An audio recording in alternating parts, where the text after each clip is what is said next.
Ilang beses na ngang naglaban ang puso at utak ko kung tama pa bang ipaglaban ka o hindi na. Pero palagi kong pinipiling piliin ka. Samantalang ikaw, pinipili mo pa rin akong saktan na para bang wala na lang akong halaga. Tapos ngayon, magtatanong ka kung paano ako nawala sa'yo. Nawala ako sa'yo kasi napagod na akong ipagpilitan ang sarili ko sa taong hindi naman pala ako kayang pahalagahan.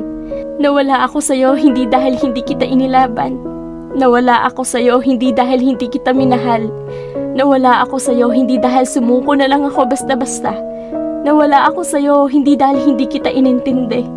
Nawala ako sa'yo hindi dahil hindi kita binigyan ng maraming pagkakataon para maayos ang tayo. Nawala ako sa'yo, alam mo kung bakit?